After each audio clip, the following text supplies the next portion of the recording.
Hello, this is another one of my videos on a Baha'i view of human rights, this one dealing with the topic of religion.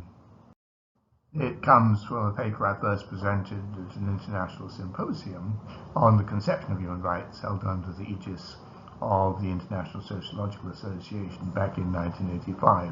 It's been largely edited for publication. It was recently published in a collection of essays by Mikhail and Sergeev called Religion and Science in the Globalized World. I'll give the link below in the notes. This paper is obviously based on my own understanding of the various Baha'i sources relating to human rights. I've given those references in the published article, so if you want to check those out, see them there. Also, I should say today seems particularly noisy, so let me make a general apology for any outside noise you hear during today's videos. Bangkok is noisy most of the time, with street vendors and traffic and even overflying helicopters. So my apologies to you if there are too many distracting noises. I pause the recording sometimes just to let the helicopters fly over or whatever else it may be, but it's impossible to record a video without some outside noise. I've divided the essay up into 7 separate videos. We've now reached number 6.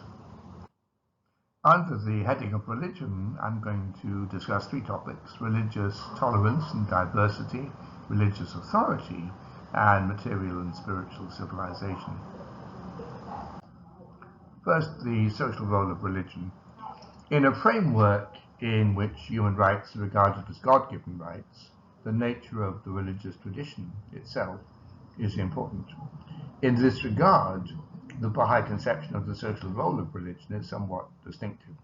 Thus, whilst Baha'is are bidden to promote their religion and to ensure that their children are brought up with a strong sense of moral and religious principles, they're also instructed to ensure that ignorant fanaticism and bigotry are avoided. Indeed, any religion which is not a cause of love and unity is declared to be no religion, and that if a religion is the source of division and hatred, then to withdraw from such a religion would be truly religious act. Baha'is represent a distinct religious community with their own scriptures, organization, and criteria of membership. To the present day, there have been numerous Baha'is who have been sufficiently committed to their religion to make great personal sacrifices on its behalf, some sadly suffering persecution to the point of accepting death rather than dissimulating their faith. Nevertheless, Baha'is have abandoned much of the sense of religious exclusivity generally characteristic, or I should say traditionally characteristic perhaps, of the Western monotheistic religious traditions of Judaism, Christianity, and Islam. Baha'u'llah was quite specific, bidding his adherents to consort with the followers of all religions in a spirit of friendliness and fellowship, to be tolerant, and to adhere tenaciously to that which will promote fellowship, kindliness, and unity. Again, the Baha'i leaders commanded the adoption of an irenic attitude to teaching the Baha'i religion to others, condemning violent controversialism, fanaticism, and religious disputation. In sharp distinction to the 19th century practices of Iranian Shiism, all barriers to interpersonal relations between those of different religions based on considerations of ritual purity were abolished. Indeed, the concept of ritual purity was itself almost entirely abandoned in the Baha'i religion in favor of injunctions to practice hygiene and cleanliness. Moreover, the Baha'is were assured by their leaders that their personal religiosity did not of itself guarantee salvation, as at the hour of his or her death the lifelong devout believer might err, whilst the sinner attained the essence of faith. For this reason, the believer should never despise the apparently sinful. Again, according to Abdul Baha, to be a true Baha'i meant simply to love all the world, to love humanity and try to serve it, and to work for universal peace and universal brotherhood. By such a measure, an individual might be a Baha'i in spirit even though they had never heard of Baha'u'llah, while someone might call themselves a Baha'i for 50 years. But if they didn't lead their life according to the faith's spiritual and moral principles, then they were not really Baha'is. The Baha'is have a strong sense of religious authority, centering on the authority claims of the successive leaders of their faith. Acceptance of this succession, from Baha'u'llah to Abdul Baha to Shaykh Effendi and the Universal House of Justice, constitutes what they term firmness in the covenant, whilst opposition to the succession is labelled as covenant breaking, leading ultimately to expulsion from the faith. Again, Baha'is ascribe an absolute authoritative status, or even infallibility, to the authenticated writings of their leaders, employ a temporary system of official review of Baha'i literature, and emphasize the authority of their administrative order. At the same time, however, the actual exercise of this authority within the Baha'i community is relatively non-authoritarian. The covenant is seen as a means of ensuring communal unity, rather than of imposing uniformity. Apart from accepting the authority and official succession of leaders, the religious freedom and autonomy of individual belief are recognized and upheld. The style of leadership is generally consultative and exhortatory rather than commandeering. Some individual Baha'is may be dogmatic, but overall the conception of revelation discourages narrow literalistic dogmatism. A belief in the harmony of religion, science, and rationality provides a potent source of authority external to the religious system.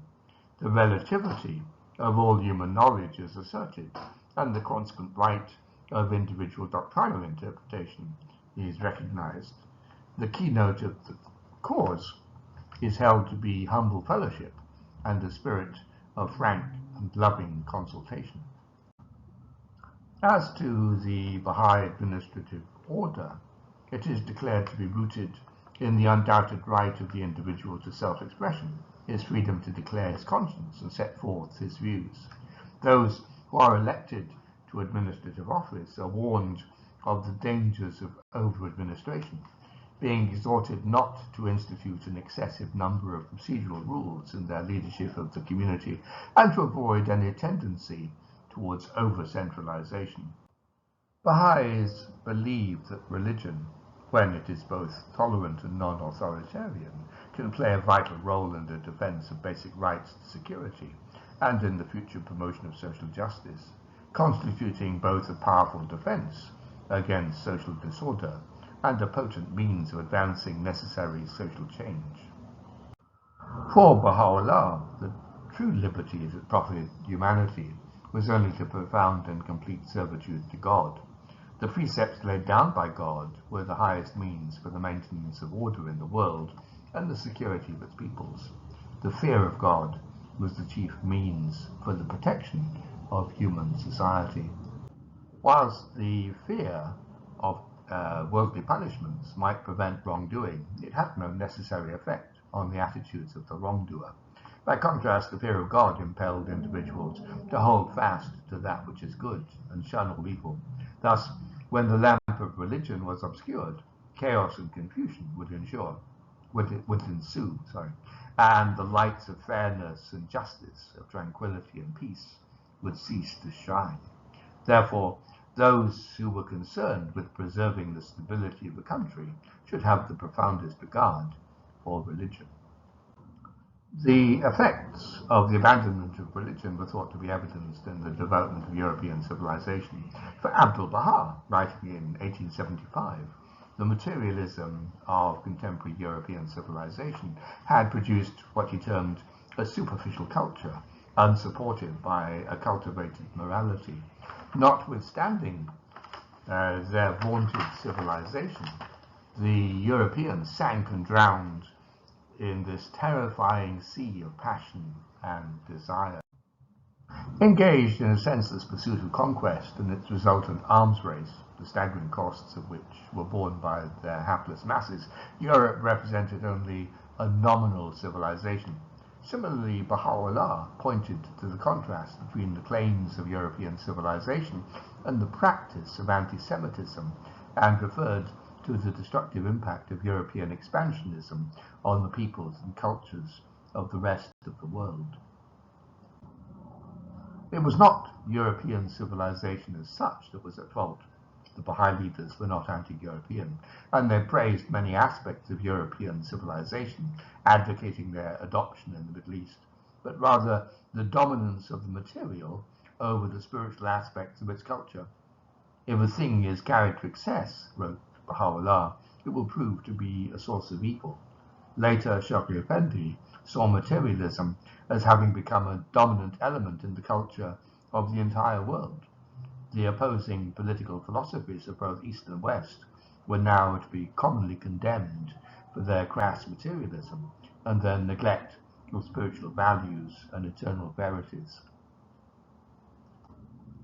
For Baha'is, the promotion of divine civilization didn't mean the abandonment of the fruits of material civilization.